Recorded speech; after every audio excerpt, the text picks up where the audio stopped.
What they don't tell you when you start being a YouTuber is that you're creating your own TV show, a literal channel that people want to tune in and experience your content every single day. In that process, you are the producer, the writer, the editor, the film team, all in one at the same time in this, which is a lot. We always hear the success stories of YouTubers who are like, I got my account from 0 to 100,000 in 3 months, which creates this illusion of instant short-term gratification success of being a content creator. But what people don't tell you is that is a very small minority. In fact, only 0.28% of all YouTube creator accounts are over 100,000. 1.75% are over 10,000. 8% are over 1,000. And if you want to be over 1 million subscribers on YouTube, that is 0.028% or 1 in a 3,600 chance. Yeah.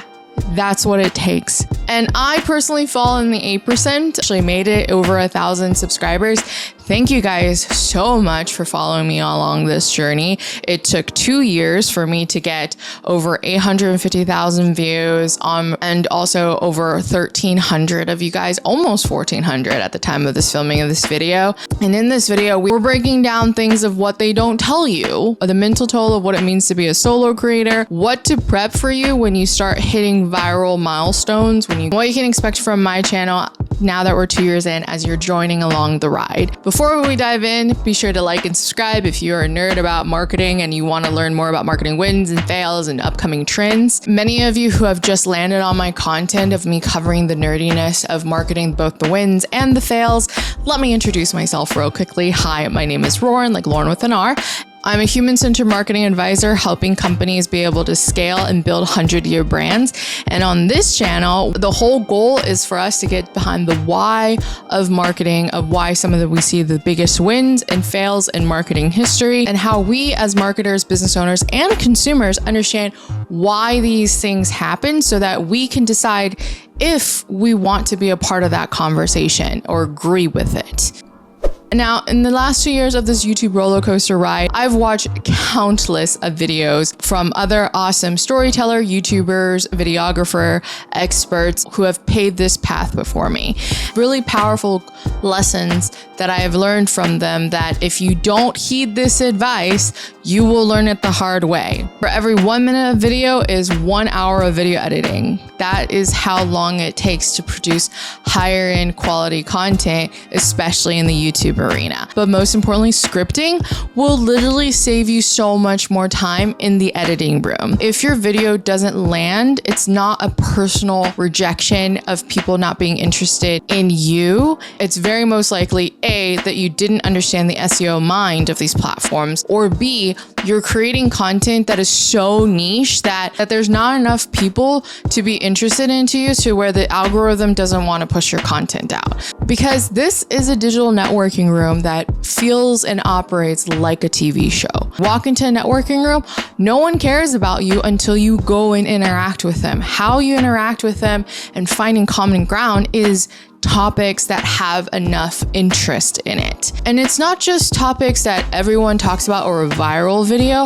It has to be twofold. There has to be enough people interested in the topic and are actively searching for that topic, and you must actually genuinely be interested in talking about this topic because it will show up on camera if you look very bored. Most importantly, you have to be willing to die on that hill, because if it goes viral, that means that you're going to have a lot of people who may not have the same opinion for you, and then that requires discourse. So being very thorough about that. And the most important topic that I often hear people talk about, but really just through their personal experience, is the mental toll of being the creator. Like I said at the beginning of the video, you're creating a TV show, creating it on topics that people are already naturally interested so that you can build a following of people that always want to tune in every episode. But you're simultaneously the writer, producer, the film, the editor, the marketer, all of that included, unless you're hitting like over 100K or monetized it to a point to where you can start hiring people under you. And that's really a lonely road when the only person that you're talking to as you're watching the numbers and seeing if it's success or not is you. And that means your own personal demons can come into play as well, because at the end of the day, we're still human.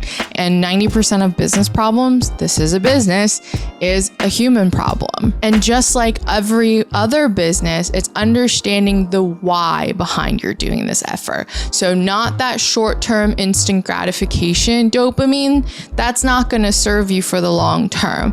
What you really want is the long game of why you're creating this channel and what is the impact of this channel that you're doing as you're building a conversation with your audience. And that will help you stay grounded as you're growing your following. And when you do have a video to go viral, like I said before, you gotta be ready to die on that hill. When you start hitting over like the 50K and the 100K mark, what you start getting is built momentum. So YouTube has recognized that this is a video that is doing very well, that they can push out to more people. That also means is that you go from the early adopters to middle adopters of people, which means you're gonna get different opinions and conversations. I have had I Love My Body by Hwasa that I covered go viral, and that is my strongest video to date. But the reason why it like kept going even till today, after a year after it was posted, was because of the way that I interacted in the comment threads. And we went deep because it covered the concepts around beauty standards versus Korean beauty standards or international standards. We were nerding out about how that shifts and humanity shifts. And those comments drove that video even further. That being said, it was very energy intensive for me personally, not just because I was willing to die on the hill and be a nerdy about it, but I also had to filter out, is this person actually genuinely interested in this conversation, or are they trying to be a troll? And then having a conversation around that. And what's really cool about 2 days into college, people started writing lyrics in the comment threads of it and just exploring. So it went beyond the comment that I put in the video saying which one was their favorite and what do they want to see next, to people just being like, I'm going to create lyrics for it, to just really also talking about anxiety, performance, imposter syndrome. And these are deep topics that get talked about in the comment threads. And while I have very high emotional intelligence that I have gained over the years, I had to pace myself because I feel for these people that are naturally coming to me in these conversations.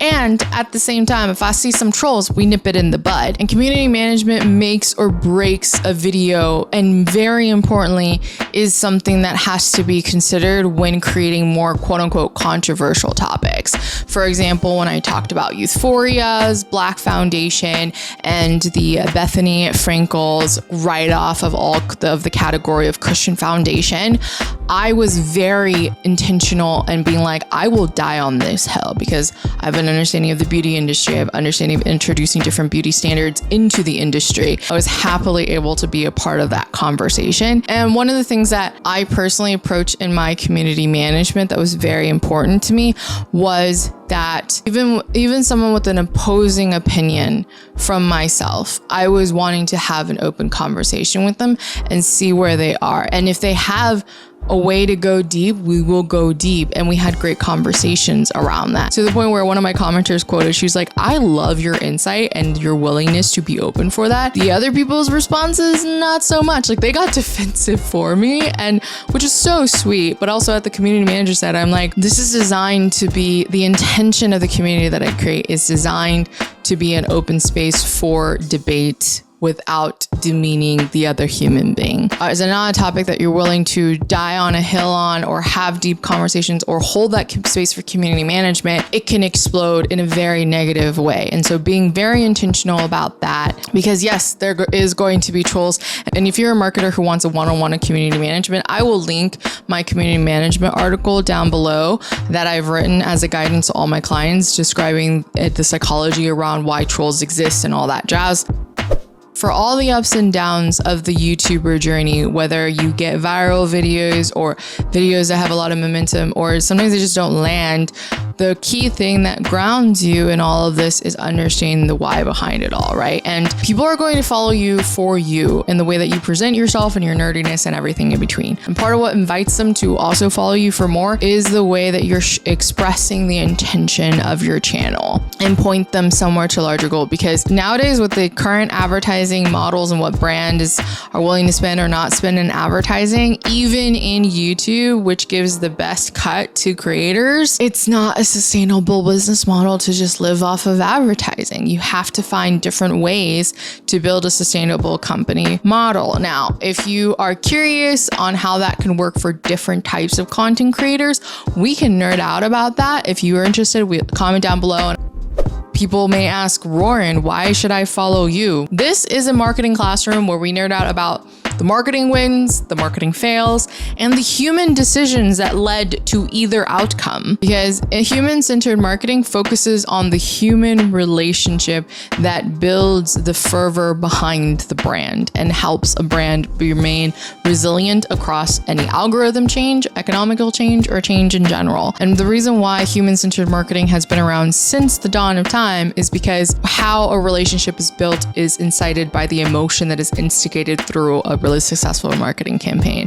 And that is created by the human beings who are wanting to express and show and evoke that emotion. Our nerdiness is being able to put language behind that so that when we walk into a room talking about business and marketing, we have the numbers to back up why long-term human relationships are always more powerful than short-term transactional gains. As a part of this marketing classroom, we're also going to be watching trends that we're seeing and how you can tactically use it as a brand, understanding the basics of branding 101, because not everybody comes in with a full college degree in marketing. Some of you guys are business owners that are starting out and building your own company, people that just land in because they want to understand marketing. I want you to feel like you can navigate the ever-changing algorithm with sanity intact and understand why something can go viral, because it hits that deep emotional nerve and how it plants seeds for our future. Because if we focus on the human beings that drive the power of business, then we in turn have a chance to humanize our world. So come along for the ride. And if you need some more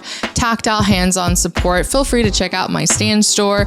I'll link it down below, where you can get resources like social media cheat sheet, you know how to build your brand with our workbooks, or you could book a social media audit with me advising session. Have an awesome day, my happy humans. And remember, impact happens one drop at a time. I will see you in the next video. Goodbye.